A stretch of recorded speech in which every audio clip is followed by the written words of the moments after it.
छूट गया। माँ शारदा 34-35 साल और आगे रही उनके बाद भी। तो रामकृष्ण परमहंस का शरीर छूट गया। उसके कुछ साल बाद विवेकानंद को एक मौका आया कि उनको वर्ल्ड रिलीजन कॉन्फ्रेंस में बोलना था वहाँ पर बाहर जा कर के, और बड़ी दिक्कतें थी। लोग ऐसा पूर्वाग्रह थे लोगों के, पुराने समय के लोग तो अरे बोले वो समुद्र पार नहीं जाना चाहिए, उससे धर्म भ्रष्ट हो जाता है और तुम मत जाओ इनको लोग। पर किसी ने इनसे कहा कि भारत से हमेशा ऐसे बुड्ढे सन्यासी जाते हैं और वहाँ कोई बात अपनी रख नहीं पाते। वहाँ पर हमेशा वो क्रिश्चियनिटी की बात होती है, हिंदुइज्म की बात ही नहीं हो पाती।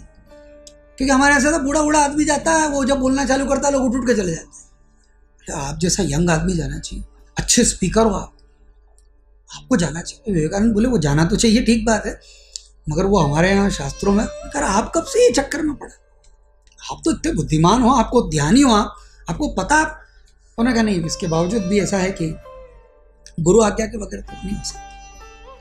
अब गुरु आज्ञा लेने कहाँ जाएंगे, गुरु जी तो चले गए। तो मैं कहा नहीं, गुरु माँ है। तो उसने सर फोड़ लिया जिसने बोला। उसने कहा अभी गुरु माँ से तुम पूछने जाओगे। वो एकदम गंवार महिला, दिन भर खाना बनाती रहती है, लोगों को चाय पिलाती रहती है, खाना खिलाती रहती है, लोगों की सेवा करती रहती है। इस महिला को क्या समझेगा विश्व धर्म सम्मेलन की? क्या समझ उस महिला को? किससे पूछने जा रहा हो? विवेकानंद बोले वो जो भी है पूछना तो पड़ेगा। तो विवेकानंद गए। माँ शारदा वो दिन भर, उनका एक ही काम था, दिन भर लोगों की, कोई आ जाए दोपहर आ जाए तो दोपहर खाना बनाना चालू। अरे बोले अभी तो सब धोके रखा। कह रहे लोग आ गए ना, बस एक ही काम, लोगों की व्यवस्था करना, लोगों की व्यवस्था करना। रामकृष्ण कहते भी थे कि अगर ये ना होती तो मुझे कोई भी नहीं जानता। रामकृष्ण का फूल खिलता और अपने में डूब जाता। रामकृष्ण परमहंस के पास इतने लोग जो इकट्ठा हुए, दिन रात लोग आते, उनकी सारी व्यवस्था माँ शारदा करती है। शारदा ने कभी बैठ के ऐसा नहीं कि चलो अब मैं प्रवचन दूंगी, कोई सवाल। वो तो भोजन किया कि नहीं, भोजन किया कि नहीं, आपने किया कि नहीं, आपके विश्राम की व्यवस्था हुई कि नहीं, इसी में लगी दिन भर। अब वो वैसे ही वो सब्जी वब्जी बना रही थी। विवेकानंद गहरी श्रद्धा थी, ये मालूम था उनको भी कि ये पढ़ी लिखी नहीं है, इनको पता नहीं कुछ, पर ये पता था कि ये मेरे गुरु से इनको कुछ मिला है, बहुत गहरी बात है। तो गए, उन्होंने कहा कि माँ वो मैं विदेश चला जाऊं, वो विश्व धर्म सम्मेलन में हिंदू धर्म की बात रखनी है।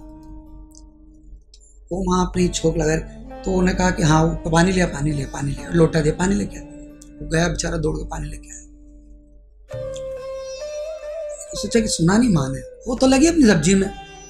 फिर बोला माँ मैं चला जाऊं विश्व धर्म सम्मेलन, हिंदुत्व का, हिंदू धर्म के बारे में। उन्होंने कहा हाँ चलो चलो, ऐसा करो कि सब लोगों के लिए वो लगाओ, बैठने के लिए आसन लगाओ। बन गया सब। हमको लगा कि या तो ये टाल रही है या ये सुन ही नहीं रही। पर विवेकानंद भी पक्के थे, अपने जब तक ना नहीं बोलते जाना नहीं। तो हाँ भी बोल नहीं रही तो ना भी नहीं तो बोल रही। फिर बोले वो माँ मैं कह रहा था कि वो विदेश में, तो उन्होंने कहा नरेन ये छुरी उठा के दे। तो उन्होंने छुरी उठा के ऐसी दी, और वो छुरी हाथ में ही है नरेन के। और शारदा कहती चले जाओ। बोले कहाँ चले जाऊँ माँ? वो विश्व सम्मेलन में जाना है, विश्व धर्म सम्मेलन में हिंदुत्व की बात रखनी। तो बोले माँ मैं अभी 2-3 बार बोला, अभी अचानक आपने। बोले देख तूने छुरी कैसी पकड़ी। तो क्या हुआ, अचानक से ये एक्शन की बात है। उन्होंने कहा छुरी देना। तो रामकृष्ण हमारे विवेकानंद ने क्या किया कि वो रेजर वाला जो पार्ट था वो हाथ में पकड़ा और हैंडल माँ की तरफ किया। छुरी ऐसे नहीं देते लोग, बात किसी से मांगो आप छुरी देना, वो ऐसा छुरी देता है। बस इतनी सी बात, इसको कहते हैं एक्शन से पकड़ना। उन्होंने कहा तू चला जा। उनको छुरी चाहिए भी नहीं थी। विवेकानंद बोले हिंदू धर्म का जो सार है ना वो नरेन यही है कि तकलीफ मैं झेलूंगा, सुविधा दूसरे को दूंगा।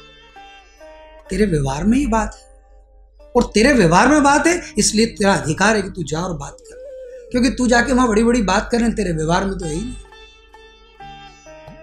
कौन कहेगा इसको गवार, गैर पढ़ी लिखी गांव की महिला।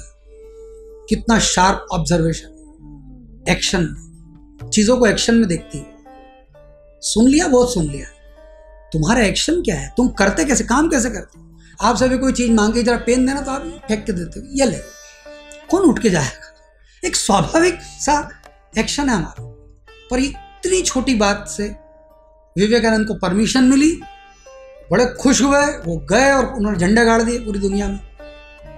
फिर वहाँ विवेकानंद को ही सुनते रहे लोग बाग, उसी दिन नहीं महीनों वहीं रहे और उनके रोज प्रवचन होते, हजारों लोग इकट्ठा होते, खूब फेमस, पूरी दुनिया में फेमस।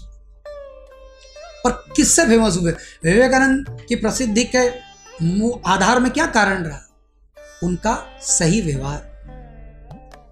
कुछ सोच के नहीं उन्होंने उठाई थी छुरी के, ऐसे दूंगा तो ऐसा होगा और वैसे, साधारण रूप से माँ को अगर कोई चीज देनी है तो हैंडल माँ की तरफ कर। तो ये ऑब्जर्वेशन है माँ शारदा का।